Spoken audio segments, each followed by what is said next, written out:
Halo semuanya, perkenalkan nama saya Florda Salvina Haq dengan NIM 2201060089.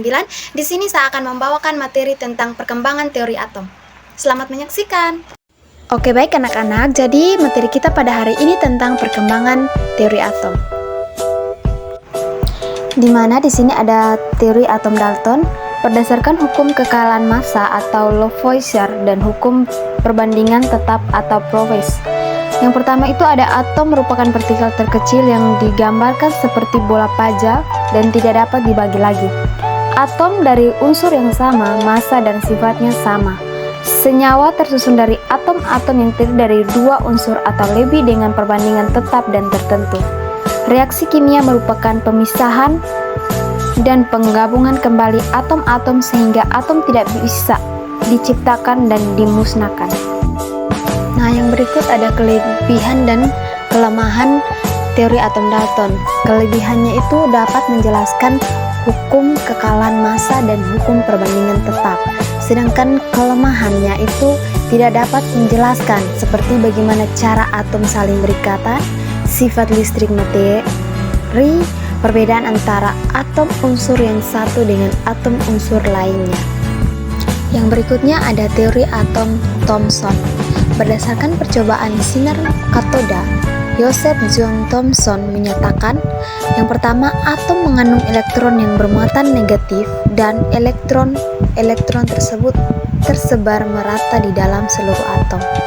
Yang kedua, atom diasumsikan berupa bola pejal yang bermuatan positif. Yang berikut ada kelebihan dan kelemahan dari teori atom Thomson.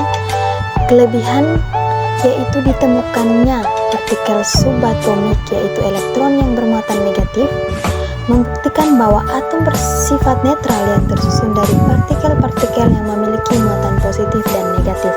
Sedangkan kelemahannya itu tidak dapat menjelaskan seperti susunan muatan positif dan jumlah elektron dalam atom, adanya inti atom. Yang berikutnya ada teori atom Rutherford. Berdasarkan percobaan hamburan sinar alfa terhadap lempeng emas, Ernest Rutherford menyatakan atom tersusun atas inti atom yang bermuatan positif dan elektron-elektron yang bermuatan negatif. Sebagai besar, volume atom merupakan ruang kosong yang massanya terpusat pada inti atom. Yang ketiga, oleh karena atom bersifat netral, maka jumlah muatan positif harus sama dengan jumlah muatan negatif. Di dalam atom, elektron-elektron bermuatan negatif selalu bergerak mengelilingi inti atom. Nah, yang berikutnya ada kelebihan dan kelemahan dari teori atom Rutherford.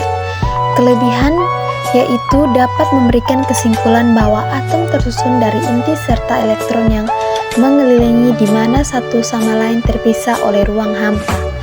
Dapat menjelaskan pergerakan elektron di dalam atom. Sedangkan kelemahannya itu tidak dapat menjelaskan kenapa elektron tidak dapat pernah jatuh ke dalam inti atom sesuai dengan teori fisik klasik. Spektrum garis pada atom hidrogen. Yang berikut ada materi teori atom Bohr. Berdasarkan percobaan spektrum atom hidrogen, Niels Bohr menyatakan postulatnya. Elektron beredar mengelilingi inti atom pada lintasan dan tingkat energi tertentu disebut kulit atau orbit. Selama beredar dalam lintasan stasioner tertentu, elektron tidak mengalami perubahan energi.